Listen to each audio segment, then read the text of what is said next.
Good morning friends.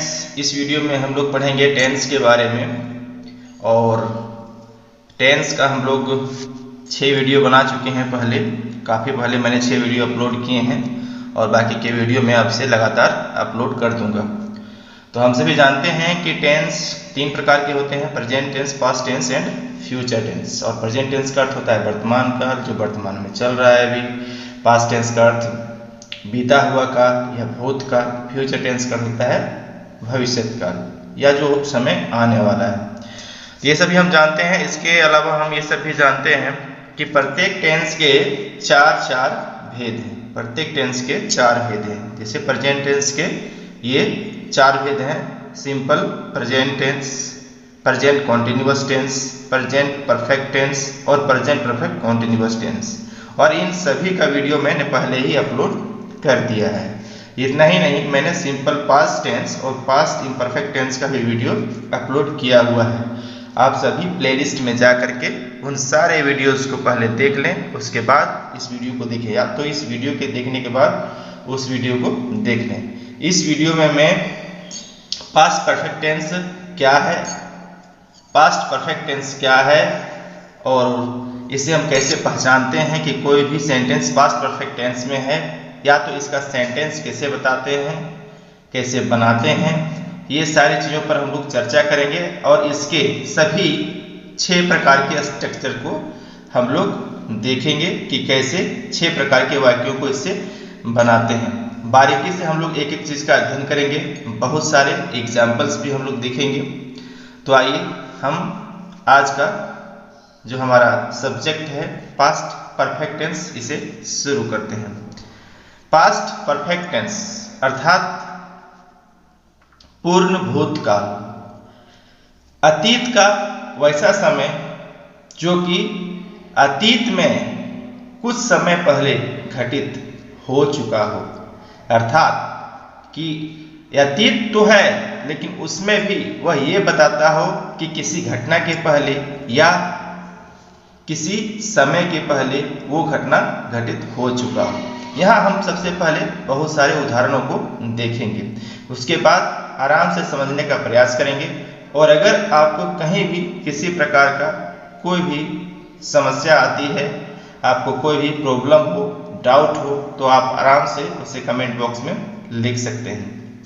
और video के description box में मैं अपना व्हाट्सएप नंबर भी दे दूंगा, टेलीग्राम चैनल का लिंक भी होगा, वहाँ आप अपनी सारी समस्याओं को, सारे प्रॉब्लम्स को लिख सकते हैं। तो चलिए, पहला जो एग्जाम्पल है, मैं उन्हें पत्र लिख चुका था। मैं उन्हें पत्र लिख चुका था अर्थात पत्र लिखने का कार्य हो चुका था कुछ समय पहले, किसी खास समय के पहले पत्र लिखा जा चुका था। यहाँ ये छिपा हुआ भाव है। अंग्रेज भारत से जा चुके थे, भारत मैच जीत चुका था। इससे ये सिद्ध हो रहा है कि कुछ समय या किसी घटना के पहले की बात की जा रही है। और इसके लास्ट में चुका था, चुके थे या चुकी थी, ये सारे शब्द रहते हैं। आप लोग वापस लौट चुके थे, वे लोग अपना काम कर चुके थे। जब हम पास्ट परफेक्ट टेंस की बात करते हैं तो हमें एक साथ 2 तरह के टेंस को देखना पड़ता है, सिंपल पास्ट टेंस और पास्ट परफेक्ट टेंस। जैसे यहाँ 2 घटनाएं हो रही हैं। मेरे स्टेशन पहुंचने के पहले ट्रेन जा चुकी थी। एक घटना है स्टेशन का पहुंचना और दूसरा है ट्रेन का जाना। लेकिन यहाँ पहले कौन सा कार्य हुआ है? पहले कार्य हुआ है ट्रेन का जाना। ट्रेन पहले जा चुकी थी अर्थात ये जो है पास्ट परफेक्ट टेंस के अंतर्गत आएगा। और स्टेशन पर मैं बाद में पहुंचा, ये सिंपल पास्ट टेंस के अंतर्गत आएगा। यहाँ जितने भी सेंटेंस दिए गए हैं, इसमें जो ब्लू कलर में है वो सभी पास्ट परफेक्ट टेंस में है। अर्थात अतीत में, पास्ट टेंस में, पास्ट टाइम में 2 घटनाएं घटित हुई, लेकिन दोनों घटनाओं में से एक घटना पहले हुई, और जो घटना पहले हुई वही हमारे लिए पास्ट परफेक्ट टेंस है। ये यहाँ सारे पास्ट परफेक्ट टेंस है। वन बाय वन देखते हैं। मेरे स्टेशन पहुंचने के पहले ट्रेन जा चुकी थी, अर्थात ट्रेन पहले गई थी, मैं बाद में पहुंचा। रोहित के स्कूल पहुंचने के पहले घंटी बज चुकी थी, अर्थात घंटी पहले बजी थी। पुलिस के पहुंचने के पहले चोर भाग चुके थे, मतलब पुलिस बाद में आई थी। वर्षा होने के पहले मैं घर पहुंच चुका था, मैंने वर्षा बाद में स्टार्ट हुई, मैं पहले पहुंच चुका था। आपके कार्यालय पहुंचने के पहले सोहन वहां से जा चुका था, अर्थात सोहन पहले चला गया था। कुछ और उदाहरण हम देखते हैं इंग्लिश में। पहला है Shyam had gone out when I arrived in the office. जब मैं ऑफिस पहुंचा तो सोहन जा चुका था।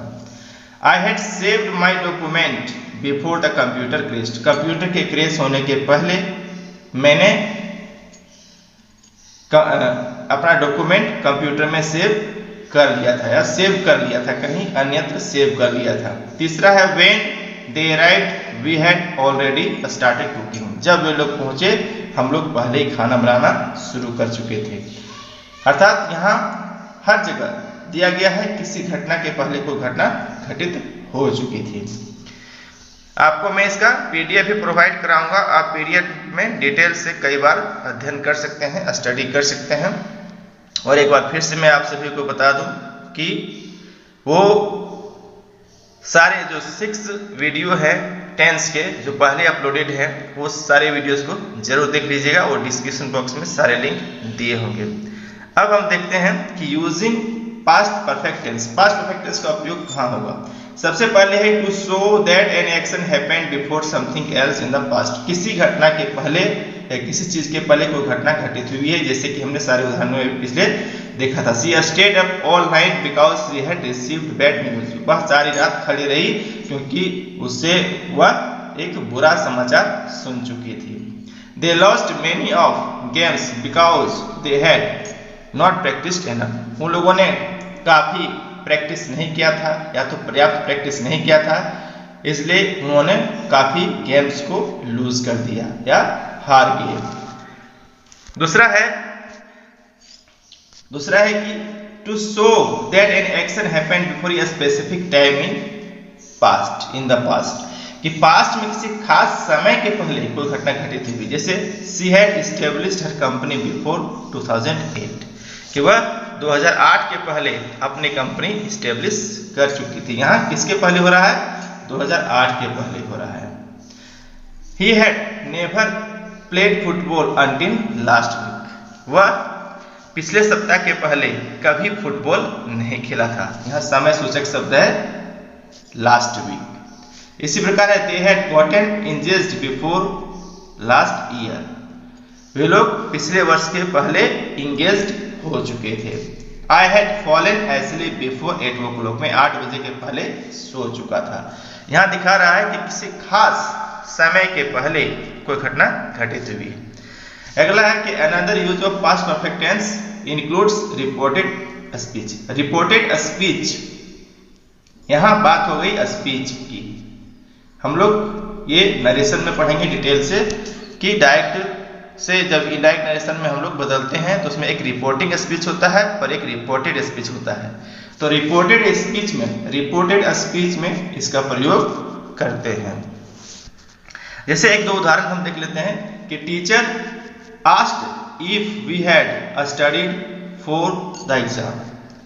शिक्षक ने हम लोगों से पूछा कि क्या हम लोगों ने परीक्षा के लिए अध्ययन किया था। The user asked if we had purchased our tickets. User ने पूछा कि क्या हम लोगों ने टिकट खरीदा था, लिया था। My neighbour asked if we had seen her dog. मेरे पड़ोसी ने पूछा क्या हम लोगों ने उसका कुत्ता देखा था। इस प्रकार यह सहमति को दर्शाने के लिए भी, डिससेटिस्फैक्शन को दर्शाने के लिए भी इसका प्रयोग होता है। जैसे we wished we had purchased the winning ticket. हमने आशा किया था कि हमने जीतने वाला टिकट खरीदा है, लेकिन जीत नहीं पाया। सोचा था कि जीतने वाला टिकट है, लेकिन जीत नहीं पाया। She wished she had seen her friend। उसने इच्छा की थी कि उसने अपना दोस्त को देखा, लेकिन वह उसका दोस्त नहीं निकला, उसकी सहेली नहीं निकली। तो अब हम देखेंगे इसके स्ट्रक्चर को। सबसे पहला होता है एफर्मेटिव सेंटेंसेस। एफर्मेटिव सेंटेंसेस का अर्थ है सकारात्मक वाक्य, इसका जैसे उदाहरण लेते हैं कि I had finished my homework, मैंने अपना होमवर्क समाप्त कर चुका था। तो इसका स्ट्रक्चर क्या होगा, सबसे पहले हम देंगे सब्जेक्ट, इसके बाद हैड, फिर V3, फिर ऑब्जेक्ट। बहुत सिंपल सा स्ट्रक्चर है और इस टेंस में एक खासियत है कि इसमें जो ऑक्सिलरी वर्ब है वो कभी चेंज नहीं होता है, हर जगह हैड का ही प्रयोग किया जाता है। तो स्ट्रक्चर को हम लोग यहाँ देखते हैं कि कुछ स्ट्रक्चर को देख लेते हैं। जैसे कुछ एग्जांपल्स को देखते हैं। I had finished my homework, तो आई यहाँ सब्जेक्ट है और हैड जो है ऑक्सिलरी वर्ब है और फिनिश्ड V3 है, फिनिश का V3 फिनिश्ड है और ये ऑब्जेक्ट है। इसी प्रकार यू यहाँ सब्जेक्ट है, हैड ऑक्सिलरी वर्ब है और टेकन, टेकन जो है V3 है, टेक का। तो I had finished my homework, मैं अपना होमवर्क समाप्त कर चुका था। You had already taken your lunch, आपने अपना लंच कर चुका था या कर लिया था। They had won the match, वे लोग मैच जीत चुके थे। राम हैड हेल्प सुग्रीव, राम ने सुग्रीव की मदद की थी। Modi had announced a big deal with France, Modi ji ने फ्रांस के साथ एक बड़े व्यापार की घोषणा कर दिया था या कर चुके थे। हमने देखा एफर्मेटिव सेंटेंसेस का structure subject plus had plus V3 plus object, subject plus had plus V3 plus object. जब हम इसका नेगेटिव सेंटेंस बनाएंगे तो नेगेटिव सेंटेंस के लिए कुछ नहीं करना होगा, हेड के बाद नॉट का प्रयोग करना है। यहाँ हेड है, यहाँ V3 है, इसके बीच ये नॉट का प्रयोग हो जाएगा तो ये सेंटेंस एफर्मेटिव से नेगेटिव बदल जाएगा। Subject plus had plus not plus V3 plus object. जैसे यहाँ हमने उदाहरण लिया था, कि I had finished my homework, तो यहाँ हेड के बाद नॉट लगाना है। तो यहाँ इसका स्ट्रक्चर हो गया, एग्जाम्पल हो गया कि I had not finished my homework. इसी प्रकार you had already not taken your lunch. They had not won the match, वे लोग मैच नहीं जीते थे। Ram had not helped Sugriva, यहाँ राम क्या है, सब्जेक्ट है, हेड क्या है, ऑक्सिलरी वर्ब है। नॉट तो हम नेगेटिव के लिए लगाएं और हेल्प जो है हेल्प का V3 है और सुग्रीव ऑब्जेक्ट है। Modi had not announced a big deal with France. अब हम देखेंगे इंट्रोगेटिव सेंटेंसेस। इंट्रोगेटिव सेंटेंसेस वैसा इंट्रोगेटिव जिसका जवाब हाँ या ना में दे सकते हैं, जो क्या से शुरू होते हैं, हिंदी में क्या से शुरू होते हैं। जैसे had I finished my homework, क्या मैं अपना होमवर्क समाप्त कर चुका था। तो had plus subject plus V3 plus object. यहाँ हेड का प्रयोग सबसे पहले करना है, चाहे कोई भी पर्सन हो, कोई भी नंबर हो, हेड का प्रयोग पहले होगा।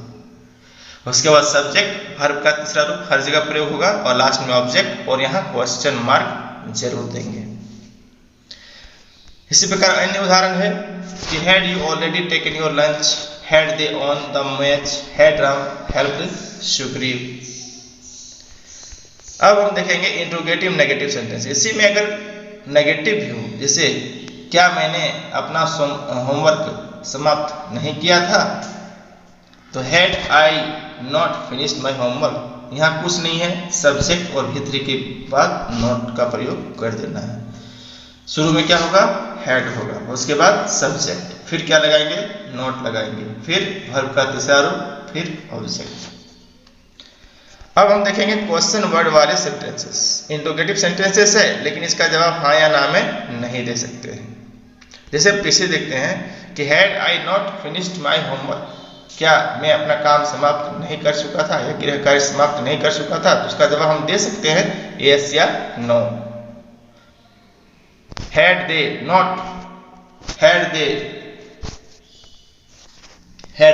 ऑन द मैच, क्या वे लोग मैच नहीं जीत चुके थे, या नहीं जीते थे, तो यहाँ यस या नो जवाब दे सकते हैं। लेकिन अगर हम क्वेश्चन वर्ड का प्रयोग करते हैं, जैसे when had I finished my homework, मैंने कब अपना होमवर्क समाप्त किया था। Why had you already taken your lunch, तुमने अपना लंच क्यों कर लिया था। तो इस तरह के सेंटेंस को अनुवाद करने के लिए इसका स्ट्रक्चर होता है, सबसे पहले क्वेश्चन वर्ड, फिर हैड, और इसके बाद हम लोग सब्जेक्ट का प्रयोग करेंगे, और लास्ट में V3, और V3 के बाद ऑब्जेक्ट। और क्वेश्चन वर्ड तो देना ही है, मतलब पहले क्वेश्चन वर्ड, फिर हैड, फिर सब्जेक्ट देंगे, उसके बाद वर्ब का तीसरा रूप, और अंत में ऑब्जेक्ट के साथ क्वेश्चन मार्क। और इसी का जब हम नेगेटिव बनाएंगे तो सब्जेक्ट और V3 के बीच नोट आ जाएगा। यहाँ देखिए इसका स्ट्रक्चर है, for interrogative with question word sentences negative. देखिए question word plus had plus subject plus not plus V3 plus object. तो यहाँ हम देखते हैं कि एक ही बहुत चाहे जिस तरह के वाक्य हो, सभी का हम लोग अनुवाद भी कर सकते हैं और उसके अकॉर्डिंग समझ सकते हैं। ये सारे सिंपल वाक्यों के उदाहरण थे, और यही ध्यान रखना है कि जो घटना पहले घटित हुई है उसके लिए हम पास्ट परफेक्ट टेंस का प्रयोग करते हैं। जैसे यहाँ हमने उदाहरण लिया था, Shyam had gone out when I arrived in the office. Shyam जा चुका था जब मैं ऑफिस पहुंचा।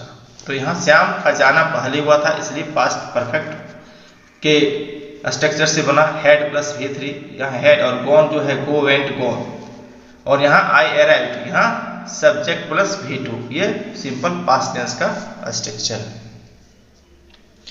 तो ध्यान में रखना है सारा।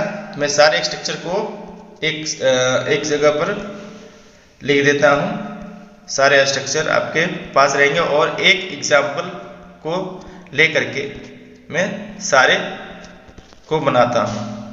उदाहरण के लिए कि I had finished my homework, इसका नेगेटिव जब बनाएंगे तो होगा आई had not finished my homework. और इंट्रोगेटिव सेंटेंस बनाना हो तो हैड का प्रयोग पहले कर देंगे, had I finished my homework. इसका अगर नेगेटिव बनाना हो इंट्रोगेटिव सेंटेंसेस का, तो had I not finished my homework. इसी प्रकार क्वेश्चन वर्ड वाले सेंटेंसेस हो, जैसे वाई का प्रयोग करना हो तो why had I finished my homework. और इसमें भी नेगेटिव अगर डालना हो तो why had I not finished my homework. कहीं भी घबराना नहीं है, सारे स्ट्रक्चर स्पष्ट हैं। ये देखिए सारे स्ट्रक्चर आपके सामने हैं, 6 प्रकार के स्ट्रक्चर हैं और सभी आपके सामने हैं। तो एक बार फिर से मैं आपको दोहरा दूं कि इंग्लिश ग्रामर के बहुत सारे वीडियो अपलोडेड हैं, और खास करके टेंस के 6 वीडियो एक क्रम से अपलोड किए गए हैं। आप टेंस के प्लेलिस्ट में जा करके सारे वीडियोस को देखिए और इंग्लिश ग्रामर के वीडियोस देखिए। अपने क्लास के टेक्स्ट बुक के भी वीडियोस देख सकते हैं। वीडियो को अंत तक देखने के लिए आप सभी को धन्यवाद। इसका PDF दिए गए लिंक से जरूर डाउनलोड करें, हमारे टेलीग्राम ग्रुप से जुड़ें, हमारा फेसबुक पेज भी लाइक कर सकते हैं। आप सभी को बहुत बहुत धन्यवाद।